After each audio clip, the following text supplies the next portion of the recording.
ETF index mutual funds నేర్చుకుని stock మార్కెట్లో రాణించాలనుకుంటున్నారా? వెంటనే ఈ నెంబర్కి కాల్ చేయండి.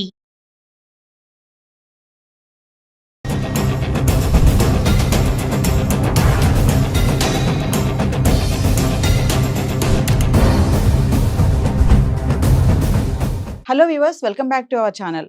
మరి ట్రంప్ తీసుకునే నిర్ణయాలు కానీ డెసిషన్స్ కానీ చాలా ఫాస్ట్గానే చూస్తున్నాం. ఎందుకంటే ట్రంప్ రూల్ అలా ఉంటుంది.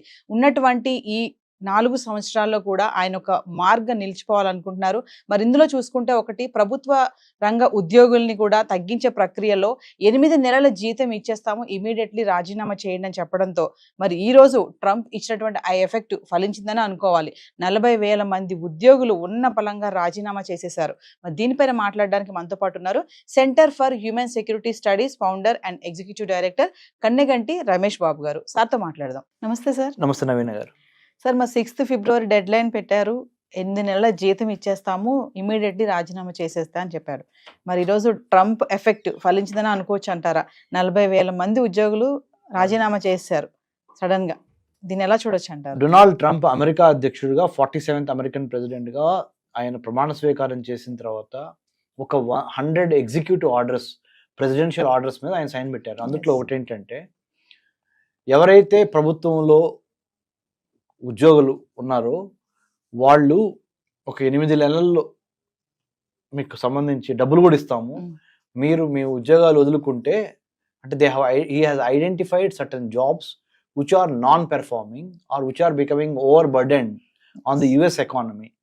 అమెరికా యొక్క ఆర్థిక మూలాలకి ఈ ఇంతమంది ఉద్యోగులు ఉండటం మూలాన ఇబ్బంది కలుగుతుంది. అవుట్పుట్ ఏమో తక్కువగా ఉంటుంది, ఖర్చు ఏమో ఎక్కువ అవుతుంది.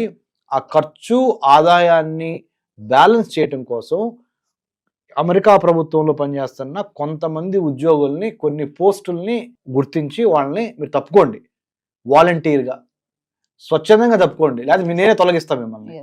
స్వచ్ఛందంగా తప్పుకుంటే నేనేం చేస్తాను, ఒక 8 నెలలు శాలరీ మీకు ముందలుగానే ఇచ్చేసేస్తాను. దాంతోపాటుగా ఇంకేదైనా అవకాశాలు ఉంటే కూడా తర్వాత ఫ్యూచర్లో మేము కన్సిడర్ చేస్తాము. So try to respect what we have what we wanted to do. Reduction of government employees in the governance framework, so that we don't need to spend much on the salaries part. ఆ విధంగా అమెరికాకి మేలు జరుగుద్ది అనేది ఒకటి. రెండోది, మరి ఎంతమంది విల్లింగ్ గా ఉంటారో ఉండరో అనుకొని చాలా ఆసక్తి ఉంది. ఏమైనా గొడవ చేస్తారా ఉద్యోగస్తులు మన భారతదేశంలో, లేకపోతే మన ఆంధ్ర తెలంగాణలో, మిమ్మల్ని ఉద్యోగాల నుంచి మేము తీసేయమంటున్నాము, పక్కదొప్పుకోమంటున్నాం అనగానే మన వాళ్ళు రోడ్డు ఎక్కుతారు. రోడ్డు ఎక్కి చాలా ప్రొటెస్ట్ చేస్తారు. చాలా ఉద్యోగాల సంఘాలు అందరూ ఒక జాయింట్ యాక్షన్ కమిటీ ఏర్పాటు చేయటం. మరి అమెరికాలో ఇది ఎందుకు జరగట్లేదు అన్నప్పుడు, అమెరికాలో అంటే వాళ్ళు ఇచ్చే బెనిఫిట్స్, కాంపెన్సేటరీ బెనిఫిట్స్ ఒకేసారి లంసమ్ 8 months కలిపి ఒకేసారి ఇస్తాను, ప్లస్ వాలంటరీగా తప్పుకుంటే మిమ్మల్ని పాజిటివ్గా కన్సిడర్ చేస్తాం అనేది వాళ్ళకి సింకిన్ అయినట్టుంది. అమెరికన్ ప్రెసిడెంట్ చెప్పింది వాళ్ళకి నచ్చే విధంగా చెప్పుండొచ్చు, లేదా గత్యంతరం లేక చేస్తూ ఉండొచ్చు. ఏదైనప్పటికీ తప్పుకోవడం మంచిదిలే అని అందరు తప్పుకోలేదు.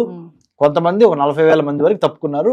ఇంకా రానున్న రోజుల్లో, today is 7th February 2025, another 100 days లో ఎలా సీన్ మారబోతుంది, విల్ వెయిట్ అండ్ సీ.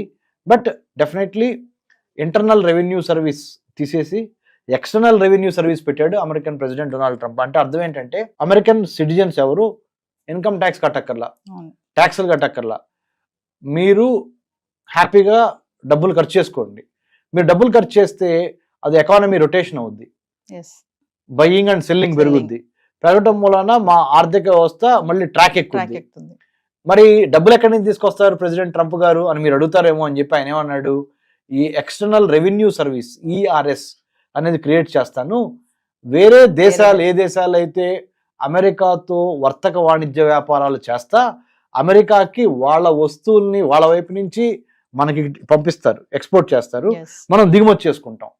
ఆ దిగుమతి చేసుకున్నప్పుడు వాళ్ళ వస్తువులు మనం కొంటున్నాం కదా, వాళ్ళు మనతో వ్యాపారం చేసినందుకు, వాళ్ళు మనకు అమ్మినందుకు టారిఫ్స్ అంటే ట్యాక్స్లు ఎక్కువ వేస్తాం. ఆ ట్యాక్స్లు ఎక్కువ వేసినందుకు వాళ్ళకి చచ్చినట్టు కట్టాలి.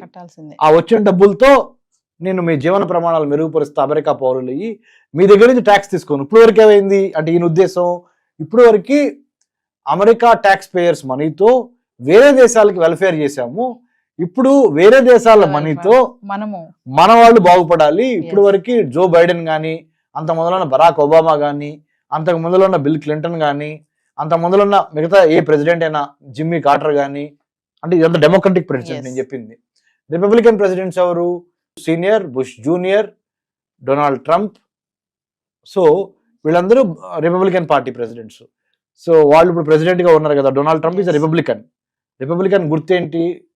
ఎలిఫెంట్.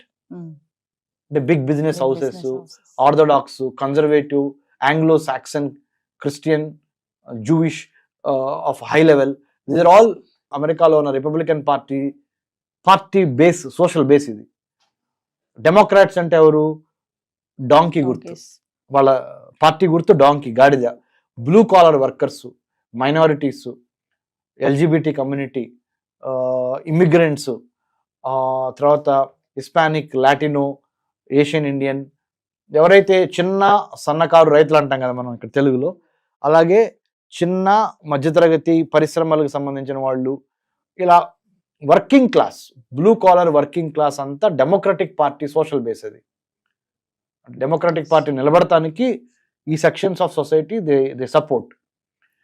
రిపబ్లికన్ పార్టీ నిలబడటానికి ధనవంతులు, big business houses, big corporates like Elon Musk లాంటి వాళ్ళు, వీళ్ళందరూ రిపబ్లికన్స్ కొన్నారు. సో ఇది అమెరికా యొక్క ముఖ చిత్రం. అంటే సార్ ట్రంప్ ఏ చేయాలనుకుంటున్నారో అది స్ట్రైట్ ఫార్వర్డ్ గా వెళ్ళిపోతున్నారని అనుకోవచ్చు అంటారా? ఎక్కడ ఆగకుండా సోఫార్ ఏదైతే ఎలక్షన్స్ లో ప్రామిస్ చేశాడో అది చేయటంలో ఎటువంటి తాత్సర్యము అంటాం తెలుగులో, అంటే ఎటువంటి టైం వేస్ట్ చేయట్లా.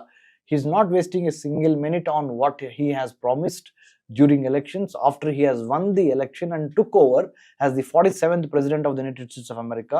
The moment he has taken over the responsibility, he is making sure that not even a single day is wasted and single promise is unheard. అంటే ఇది లాస్ట్ కదా, ఈ 4 years లో కూడా ఈయన మార్క్ ఒకటి ఉండిపోవాలి. According to the Constitution of United States of America, you are not supposed to run for the third term. మూడోసారి అమెరికా అధ్యక్ష పదవికి నువ్వు అర్హుడు కాదు. కాబట్టి ఎవరైనా అమెరికాలో వాళ్ళు, అమెరికన్ పౌరులు, ఓన్లీ 2 సార్లు మాత్రమే, 2 times you can become the president of the United States of America. This second term being the last term to Trump, he said, I am not going to lose anything if I don't, if I do everything for my local Americans. So let me do everything. బయట వాళ్ళు ఎలా అనుకున్నా కానీ మేము మాత్రం నా America కోసం let's make America great again అనే ఒక స్లోగన్ లో ఫుల్ఫిల్ చేస్తా. I will do what ever it takes to bring back American ఎక్సెప్షనలిజం to the four front is what president Trump is aiming at and doing it, and he is sparing nothing. Thank you sir. Thank you Naveen garu. Thank you. Hi, మొట్టమొదటిసారిగా మన విజయవాడలో class room training అండి, 1 day class room environment లో offline webinar జరగబోతుంది. And interest ఉన్న participants ఈ కింద school అవుతున్న నెంబర్కి రింగ్ చేసుకొని సీట్ బుక్ చేసుకోండి. దీంట్లో ETFs, index funds and mutual funds మీద completely and hand holding experience మీకు ప్రొవైడ్ చేయబడుతుంది. దీని ద్వారా ఏంటంటే మనం ఎసెట్స్ని స్టాక్ మార్కెట్లో ఎలా మేనేజ్ చేసుకోవాలి, ఎలా గ్రో చేసుకోవాలి, ఎలా ప్రొడక్ట్ చేసుకోవాలో అంటే ప్రాక్టికల్గా నేర్చుకుంటారు.